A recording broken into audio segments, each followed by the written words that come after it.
Hello friends, आज हम सुरभि भाषा संपदा कक्षा 8 का बुक चैप्टर 2 सुभान खा चैप्टर को पढ़ेंगे। इस वीडियो में हम इस चैप्टर को रीडिंग देंगे और इसके अगले वीडियो में हम इसका अभ्यास कार्य बनाएंगे। तो हम इसका रीडिंग स्टार्ट करते हैं। पाठ 2 सुभान खा। क्या आपका अल्लाह पश्चिमी में रहता है? वह पूरब में क्यों नहीं रहता? सुभान दादा की लंबी सफ़ेद चमकती दाढ़ी में अपनी नन्ही उंगलियां को घुमाते हुए मैंने पूछा। उनकी चौड़ी उभड़ी परेशान पर एक उल्लास की झलक और दाढ़ी मूछ से संगते डबे पतले अधरों पर एक मुस्कान की रेखा दौड़ गई। अपनी लंबी बाहों को दाहिनी हथेली पर सिर को सहलाते हुए उन्होंने कहा, नहीं बबुआ, अल्लाह को पूरब पश्चिम उत्तर दक्षिण सब ओर है। तो फिर आप पश्चिम की ओर खड़े होकर ही नमाज क्यों पढ़ते हैं? पश्चिमी की ओर मुल्क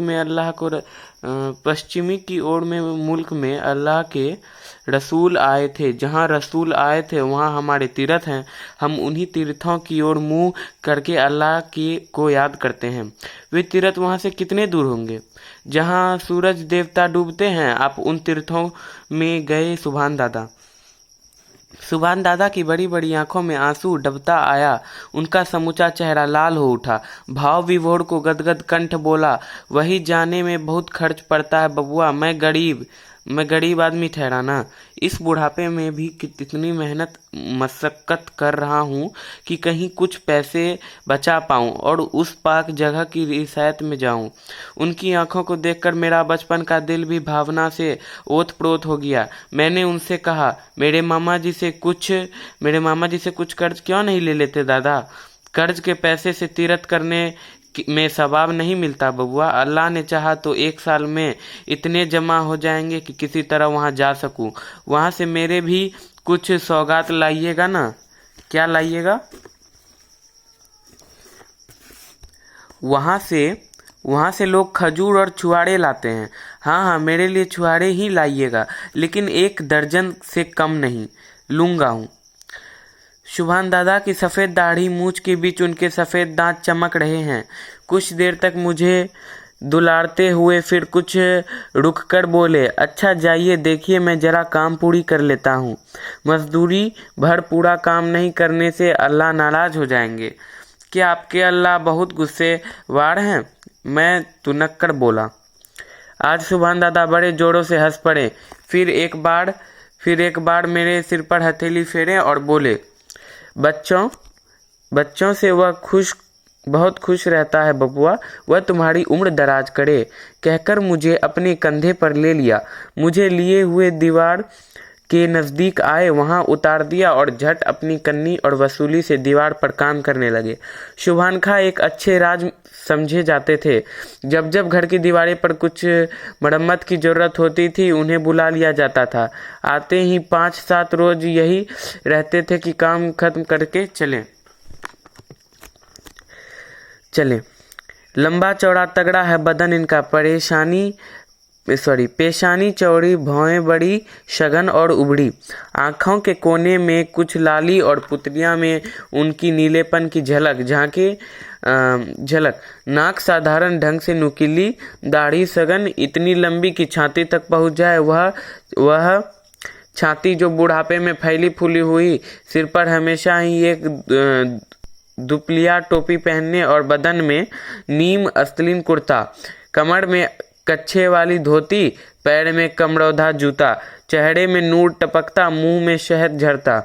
भले मानसों के बोलने चालने, बैठने उठने के फायदे की पूरी पाबंदी करते वह। किंतु बचपन में मुझे सबसे अधिक भाती थी उनकी वह सफ़ेद चमकती हुई दाढ़ी। नमाज के वक्त कमर में धारीदार लुंगी और शरीर में सादा कुर्ता पहन, घुटने टेक, दोनों हाथ छाती से जरा ऊपर उठा, आधी आंखें मूंद कर जब वह मंत्र सा पढ़ने लगते तो विस्मय विग्ध होकर उन्हें देखता रह जाता था। मुझे ऐसा मालूम होता था सचमुच उनके अल्लाह वहां आ गए हैं। दादा झपकती आंखों में उन्हें देख रहे हैं और ये होठों की बातें उन्हीं से ही हो रही है। एक दिन बचपन के आवेश में मैंने पूछ ही लिया, सुभान दादा, आपने कभी अल्लाह को देखा है? यह क्या कह रहे हो बबुआ? इंसान इन आंखों से अल्लाह को नहीं देख सकता। मुझे धोखा मत दीजिए दादा, मैं जब देखता हूँ आप रोज आधी आंखों से उन्हें देखते हो, इनसे बुदबुदा कर बातें करते हो। हाँ हाँ, मुझे चकमा दे रहे हैं आप। मैं उनसे बातें करूंगा, मेरी ऐसी तकदीर कहाँ। सिर्फ रसूल की उनसे बातें होती है बबुआ, यह बातें कुरान में लिखी है। क्या उनके भी दाढ़ी थी? हाँ हाँ थी, बड़ी खूबसूरत लंबी सुनहली। अब भी उनकी दाढ़ी के कुछ बाल मक्का में रखे हैं और अपने तीरथ में उन बालों में भी दर्शन करते हैं। बड़ा होने पर मैं भी दाढ़ी रखूंगा दादा, लंबी दाढ़ी। सुभान दादा ने मुझे उठाकर गोद में ले लिया, फिर कंधे पर चढ़ाया, इधर उधर घुमाया, तरह तरह की बातें सुनाई, कहानियां कही, मेरे मन बहलाकर फिर अपने काम में लग गए। मुझे मालूम होता था काम और अल्लाह, यही दो चीजें संसार में उनके लिए प्यारी है। काम करते हुए वे अल्लाह को नहीं भूलते थे और अल्लाह से फुर्सत पाकर फिर झट काम में जुट जाना पवित्र कर्तव्य समझते थे।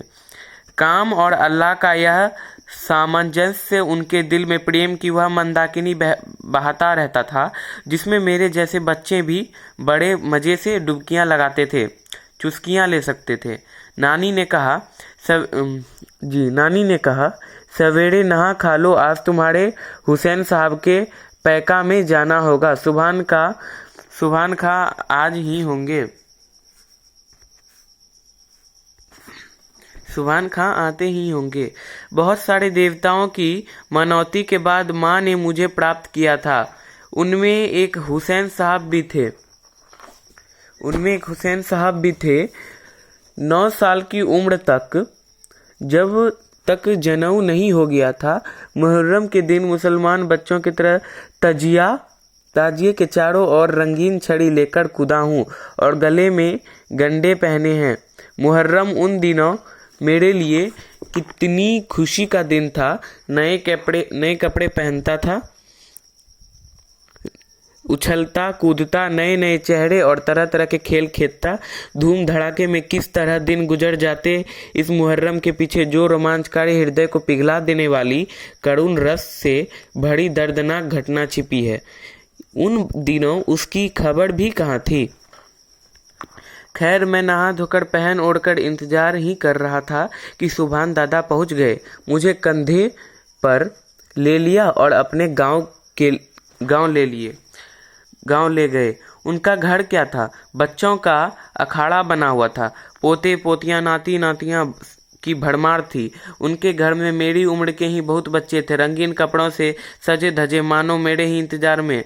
जब हम लोग वहां पहुंचा, सुभान दादा की बूढ़ी बीवी ने मेरे गले में एक बद्धी डाल दी, कमर में एक घंटी बांधी, हाथों में 2 लाल छड़ियां दे दी और उन बच्चों के साथ मुझे लिए दादी करबला की ओर चली गई। दिन भर उछला कूदा, तमाशे देखे, मिठाइयाँ उड़ाई और शाम को फिर सुभान दादा के कंधे पर घर पहुंचाया। ईद बकरीद को ना सुभान दादा हमें भूल सकते थे, ना होली दिवाली को हम उन्हें। होली के दिन नानी अपने हाथों से पुए, खीर और मिठाइयाँ परोसकर सुभान दादा को खिलाती और तब मैं अपने हाथों से अबीर लेकर उनके दाढ़ी मलता। एक बार जब उनकी दाढ़ी रंगीन बन गई थी तो मैंने कहा, सुभान दादा, रसूल की दाढ़ी भी तो ऐसा ही रंगीन हो रही है, उस पर अल्लाह ने ही रंग दे दिया था बाबू। अल्लाह की उन पर खास मेहरबानी था, उनका सा नसीब हम मामूली इंसानों को कहाँ। ऐसा कहकर झट आंखें मूंदकर कुछ बुदबुदाने लगे, जैसे वे ध्यान में उन्हें देख रहे हों। मैं भी कुछ बड़ा हो गया था, लेकिन उन्हें छुआड़े की बात भूली नहीं थी। जब छुट्टी में शहर के स्कूल से लौट रहा था, दादा यह अनुपम सौगात लेकर पहुंचे। इधर उनके घर के हालात अच्छे हो चली थी। दादा ने अपने पुण्य और लायक बेटों की मेहनत से काफी पैसे इकट्ठा कर लिए थे, लेकिन इनमें वह विनम्रता और सज्जनता थी। आए पहले की तरह शिष्टाचार निभाएं, निभाया, फिर छुआड़े निकालकर मेरे हाथ पर रख दिए। बबुआ, यह आपके लिए खास अरब से लाया हूँ, याद है ना? आपने इसकी फरमाइश की थी। उनकी नथुने आनंदातिरेक से हिल रहे हैं। छुआड़े लिए, सिर चढ़ाया। ख्वाहिश हुई आज फिर मैं बच्चा हो पाता और उनके कंधे पर लिपट कर उनकी सफ़ेद दाढ़ी में अब सचमुच नूरानी हो चली थी। उंगलियां घुमाकर उन्हें दादा कहकर उठता। लेकिन न मैं अब बच्चा हो सकता था, ना जवान, न वह मासूमियत और पवित्रता रह गई थी। अंग्रेजी स्कूल में तत्कालीन वातावरण ने अजीब अस्वाभाविकता हर बात में ला दी थी। पर हाँ, शायद एक चीज अभी पवित्र रह गई थी। आंखों ने आंसू की छलकन से अपने को पवित्र कर चुपचाप उनके चरणों में श्रद्धांजलि चढ़ा दी। आज हज से लौटने के बाद सुभान दादा का ज्यादा वक्त नमाज बंदगी में ही बीतता था। दिन भर उनके हाथों में तस्वीर के दाने घूमते और उनकी जवान अल्लाह की रट लगाए रहती थी। इलाके भर में उनकी बुजुर्गी की धाक थी। बड़े बड़े झगड़ों की पंचायतों में दूर दूर के हिंदू मुसलमान उन्हें मुकर्रर करते। उनकी ईमानदारी की भी कुछ ऐसी ही धूम थी। सुभान दादा का एक अरमान था मस्जिद बनाने का। मेरे मामा का मंदिर उन्होंने ही बनवाया था। उन दिनों वह साधारण राज थे, लेकिन अब भी कहा करते हैं, अल्लाह ने चाहा तो मैं भी मस्जिद जरूर बनवाऊंगा। अल्लाह ने चाहा तो ऐसा दिन आया, उनकी मस्जिद भी तैयार हुई। गांव के ही लायक एक छोटी सी मस्जिद, लेकिन बड़ी ही खूबसूरत। हाथों में इतनी ताकत नहीं रह गई थी कि अब कन्नी या वसूली पकड़े, लेकिन दिन भर बैठे एक ईंट की जड़ाई का ध्यान रखते और उनके भीतर जो बेल बूटे काढ़े गए थे उनके सारे नक्शे उन्होंने ही खींचे थे और उनमें से एक एक का काढ़ा जानकी उनकी ही बारीक निगरानी में हुआ। मेरे मामा जी के बगीचे में शीशम, शखुए, कटहल आदि इमारतों के काम आने वाले पेड़ों की भरमार थी। मस्जिद की सारी लकड़ी हमारे बगीचे से ली गई थी। जिस दिन मस्जिद तैयार हुई, सुभान दादा ने इलाके भर के प्रतिष्ठित लोगों को न्योता दिया। जुमे के दिन जितने मुसलमान थे सबने उसमें नमाज पढ़ी थी। जितने हिंदू आए थे उनके सत्कार के लिए भी अच्छा प्रबंध किया गया था। शरबत पानी का इंतजाम था। पान इलायची का भी प्रबंध किया गया। आज तक भी लोग मस्जिद उद्घाटन के लिए दादा की मेहमानदारी भूले नहीं हैं। जमाना बदल गया। मैं अब शहर में ज्यादातर रहता। शहर में आए दिन हिंदू मुस्लिम दंगों के आंकड़े बढ़ जाते थे। आए दिन दिखाइएगा कि है सड़क पर हिंदू मुसलमान चल रहे हैं, एक दुकान पर सौदे खरीद रहे हैं, एक ही सवारी पर जानू बजानू आ रहे हैं, एक ही स्कूल में पढ़ रहे हैं, एक ही दफ्तर में काम कर रहे हैं। अचानक सबके सिर पर शैतान सवार हो गया। हल्ला भगदड़, मारपीट, खून खराबा, आगजनी, सारी खुराफातों की छूट। ना घर महफूज, ना शरीर, ना इज्जत। प्रेम, भाईचारा और सह्रदता के स्थान पर घृणा, विरोध और नृशंस हत्या का नग्न नृत्य। शहरों की यह बीमारी धीरे धीरे देहात में भी घुसने लगी। गाय और बाजे के नाम पर तकरारें होने लगी। जिंदगी भर कसाई खानों के लिए अपनी गायें बेचते रहे। वे ही एक दिन किसी एक गाय के कटने का नाम सुनकर ही इतने इंसानों गले काटने तैयार हो गए, जिनके शादी ब्याह पर्व त्योहार बिना बाजे के नहीं होते थे, जो अपनी मुहर्रम को गमी के गाजे बाजे की धूमधाम किए रहते थे। अब वे ही अपना मस्जिद के सामने से गुजरते हुए 1 मिनट के बाजे पर खून की नदियां बहाने को उतारू हो जाते हैं। कुछ पंडितों की बन आई, कुछ मुल्लाओं की चलती बनी। संगठन और तंजीम ने नाम पर फूट और कलह के बीज बोए जाने लगे। लाठियां उछली, छुरे निकले, खोपड़ियां टूटी, अंतरियां बाहर आए। कितने नौजवान मरे, कितने घर फूके। बाकी बचे खेत खलिहान, वे अंग्रेजी अदालत के खर्चे में फूंक गए। खबर फैली, इस साल सुभान दादा के गांव के मुसलमान भी कुर्बानी करेंगे। इलाके में मुसलमान कम थे, लेकिन उनके जोश का क्या कहना। इधर हिंदुओं की जितनी गाय पर ममता थी, उससे ज्यादा अपनी जायदाद पर घमंड था। तनातनी का बाजार गर्म। खबर यह भी फैल गई कि सुभान दादा की मस्जिद में ही कुर्बानी होगी। सुभान दादा की मस्जिद में कुर्बानी? नहीं, ऐसा नहीं हो सकता। अगर हुई तो क्या होगा? हमारी नाक कट जाएगी। लोग क्या कहेंगे? इतने हिंदुओं के रहते गौ माता के गले पर छुरी चली। छुरी से गौ माता को बचाना है तो गौड़ा गौड़ी के कसाई खाने पर हमें धावा करना है।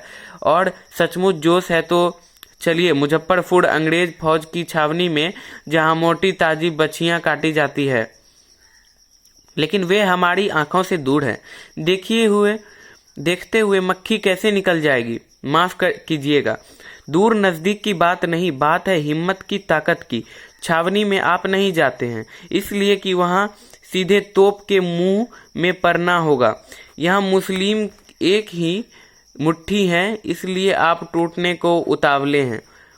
आप सुभान खां का पक्ष ले रहे हैं, दोस्ती निभाते हैं, धर्म से बढ़कर दोस्ती नहीं। कुछ नौजवानों को मेरे मामा जी की बात ऐसी लगी कि सख्त सुस्त कहते वहां से उठकर चल दिए, लेकिन जितना भी गुस्सा